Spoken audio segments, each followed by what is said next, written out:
The morning sun filtered through the kitchen window of the small suburban home on Maple Street, casting long shadows across the linoleum floor.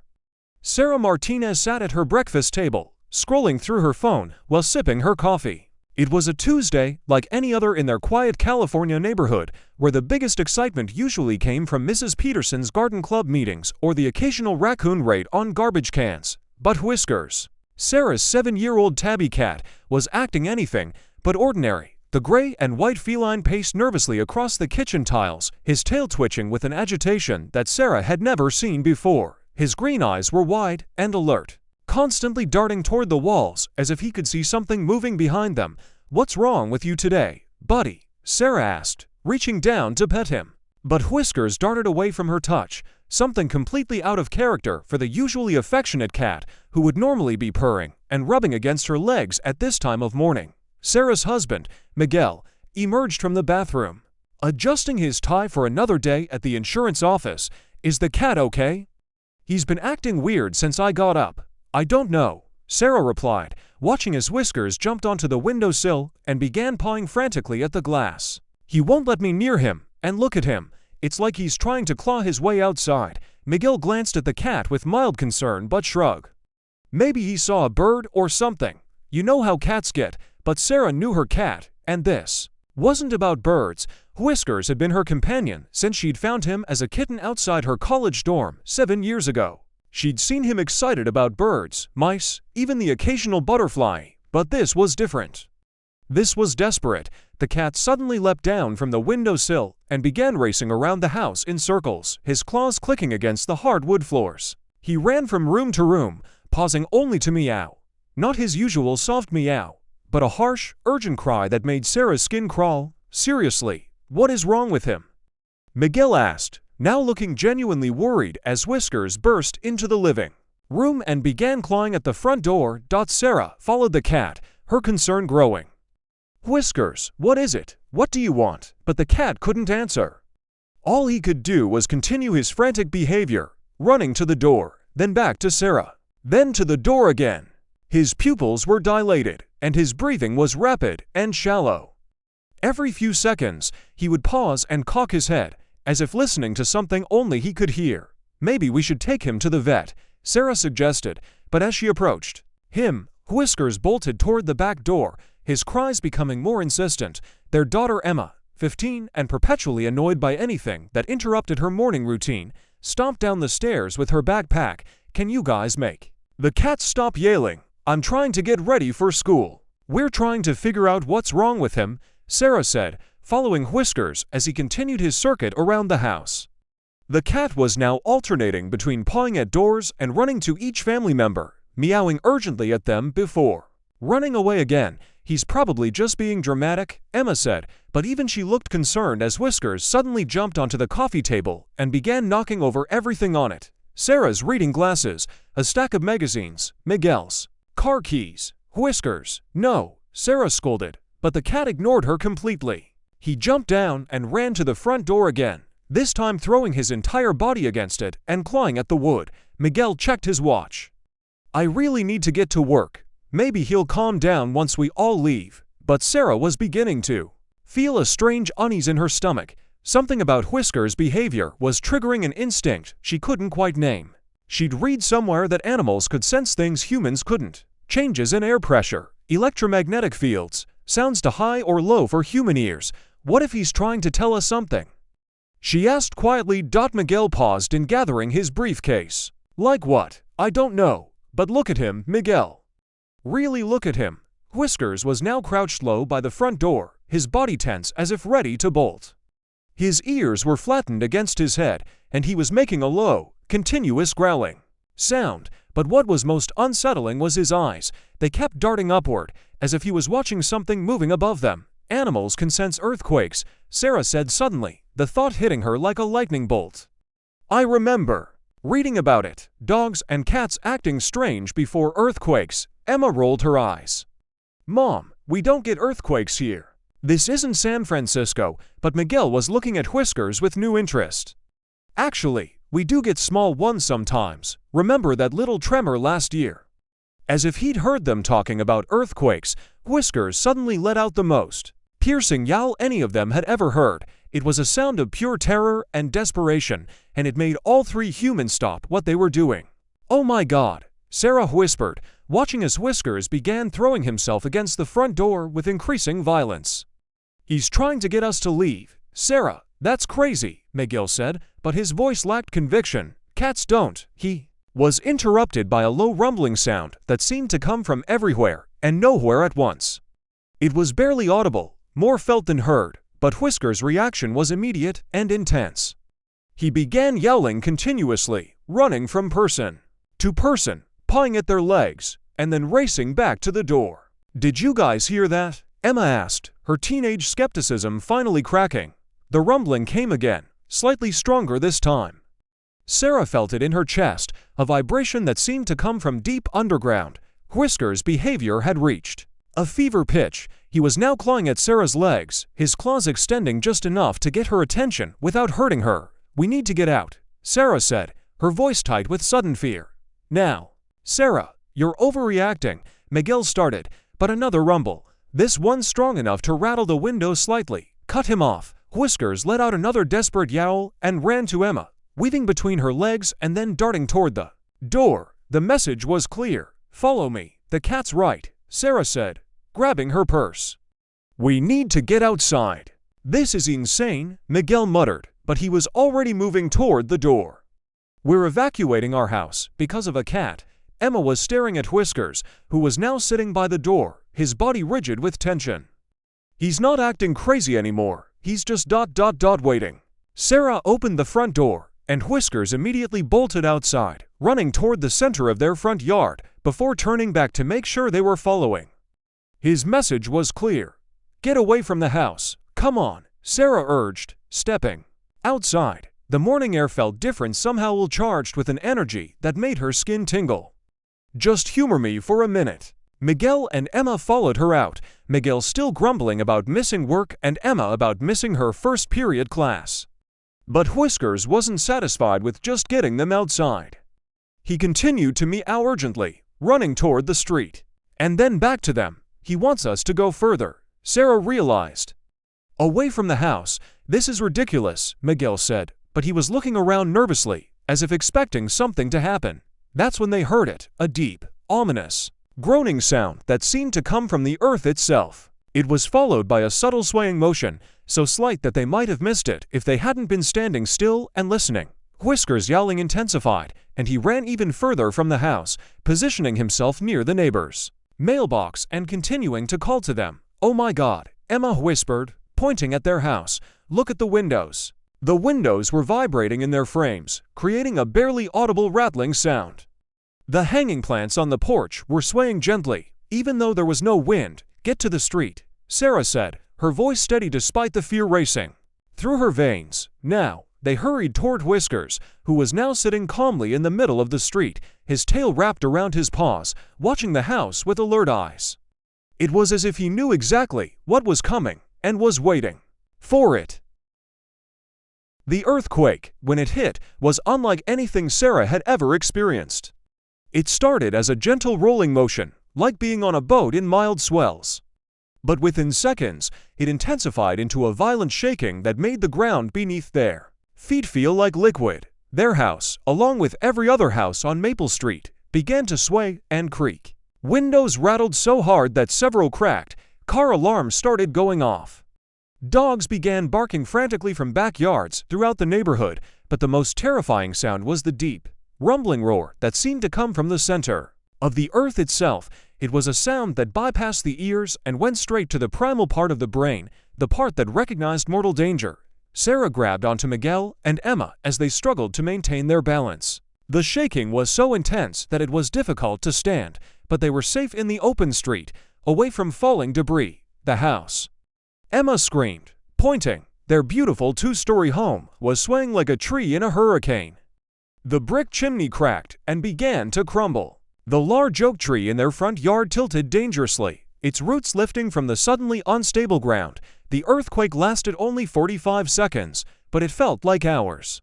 When it finally stopped, the silence was almost as shocking as the noise had been. The only sounds were car alarms, the distant wailing of sirens, and the settling creaks of damaged buildings. Sarah looked at their house with horror. The chimney had completely collapsed, sending bricks cascading onto the roof and through the kitchen window. The oak tree had fallen, its massive trunk crushing the exact spot where their breakfast table had been just minutes before. "We would have been killed," Miguel said quietly, his voice shaking, "if we'd been inside. If we'd been at the breakfast table. Double quotes. Emma was staring at the devastation, her face pale. The cat knew. Whiskers actually knew. They all turned to look at Whiskers, who was now calmly grooming himself in the middle of the street, as if nothing unusual had happened. His earlier panic had completely disappeared, replaced by his normal, composed demeanor. "How?" Sarah asked, kneeling down to pet him. This time, Whiskers purred and rubbed against her hand. "How did you know?" As if in answer to her question. Their elderly neighbor, Mrs. Chen, emerged from her house with her own cat, a black and white tuxedo named Oreo. "Did your cat act strange this morning?" she called out. "Yes," Sarah replied. "He was going crazy, trying to get us outside." Mrs. Chen nodded knowingly. "Oreo too. Wouldn't stop yowling and scratching at the door." "I've lived in California for 40 years, and I've learned to trust the animals. They know things we don't." Other neighbors were gathering in the street, comparing stories. The Johnson's golden retriever had refused to go back inside after his morning walk. The Patel's parakeet had been flying frantically around its cage since dawn. Even Mrs. Peterson's prized rose garden seemed to have been disturbed. She reported that the earthworms had all come to the surface, something that usually only happened before major storms. "It's like they have an early warning system," Miguel said, looking at Whiskers with new respect. "But how?" A fire truck pulled up to assess the damage on their street, and one of the firefighters, a middle-aged man named Captain Rodriguez, overheard the conversation. "Animals are incredibly sensitive to P waves," he explained. "Those are the faster-moving seismic waves that arrive before the more destructive S waves that cause the shaking we feel. Dogs and cats can detect those initial waves through their sensitive hearing and their ability to feel vibrations through their paws, so Whiskers felt the earthquake before we did." Emma asked. "Exactly. Probably several minutes before." Animals also respond to changes in electromagnetic fields, air pressure, and even the release of gases from the ground that can happen before seismic activity. Sarah looked down at Whiskers, who was now contentedly purring in her arms. "You saved our lives." The full scope of Whiskers' heroism became clear over the next several hours. The earthquake, measuring 6.2 on the Richter scale, had caused significant damage throughout their neighborhood. Several houses had sustained structural damage, and two people had been hospitalized with injuries from falling debris, but the Martinez family had escaped completely unharmed. Thanks to their cat's early warning system, the local news crew arrived that afternoon to cover the earthquake damage, and when they heard about Whiskers' behavior, they insisted on interviewing the family. Sarah found herself standing in front of her damaged home, holding Whiskers while a reporter asked her to describe what had happened. "He saved our lives," she said simply. "We would have been sitting at our breakfast table when that tree fell. We would have been directly under the chimney when it collapsed.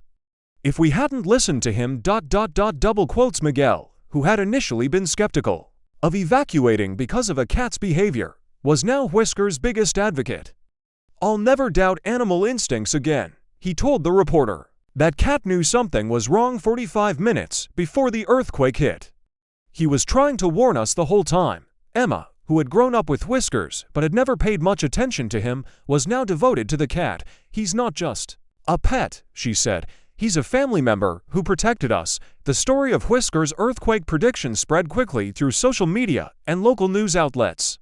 Within days, seismologists and animal behaviorists were contacting the Martinez family, interested in studying the cat's behavior and comparing it to the earthquake timeline. Dr. Jennifer Walsh, a seismologist from the nearby university, explained that Whiskers' behavior was a textbook example of animal earthquake prediction. "The scientific community has documented this phenomenon for decades," she said. "Animals can detect the initial seismic waves and environmental changes that precede major earthquakes by anywhere from minutes to hours.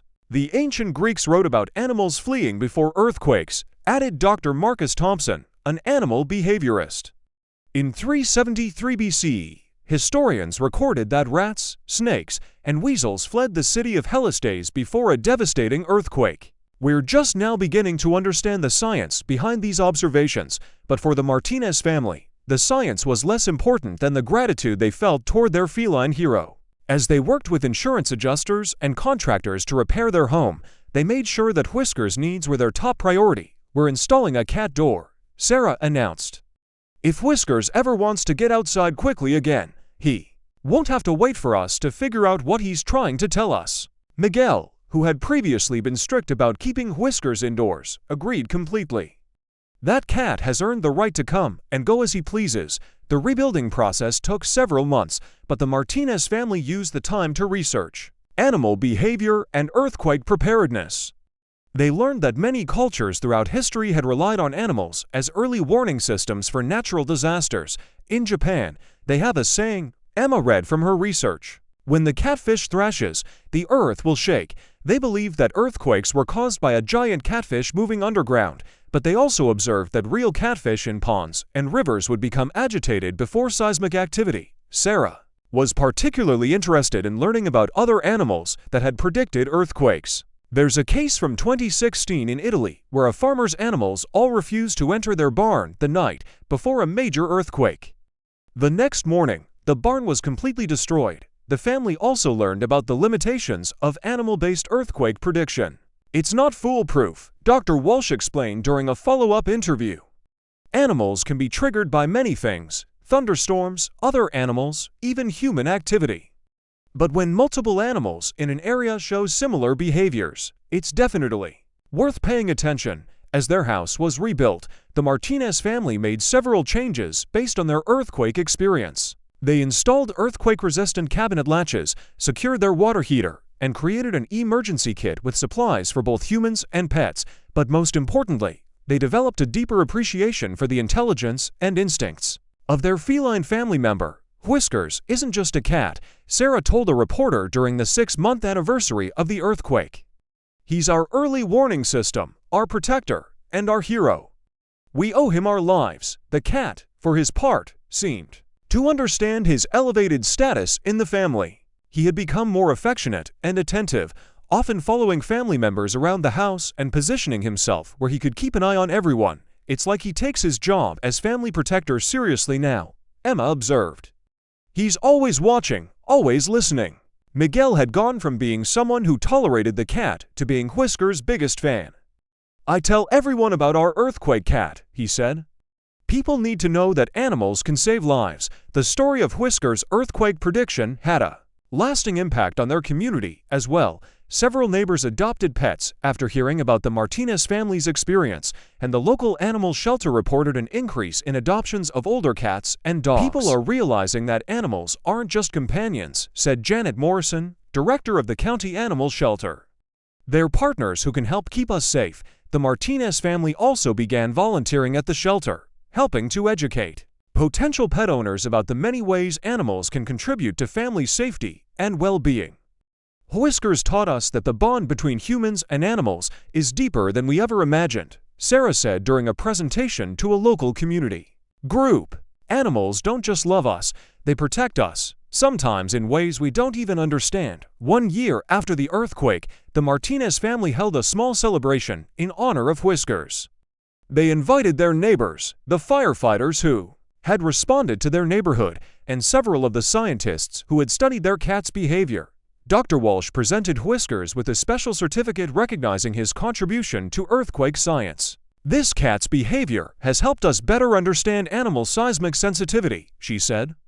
"His actions may inspire new research that could help save more lives in the future." As the celebration wound down and guests began to leave, Sarah sat in her rebuilt living room, Whiskers purring contentedly on her lap. Through the window, she could see the new oak tree they had planted to replace the one that had fallen during the earthquake. "Thank you," she whispered to the cat, stroking his soft fur. "Thank you for not giving up on us, even when we didn't understand what you were trying to tell us." Whiskers looked up at her with his intelligent green eyes, and Sarah could swear she saw understanding there. The cat had done his job. He had protected his family when they needed it most. The earthquake had lasted less than a minute, but its impact on the Martinez family would last forever.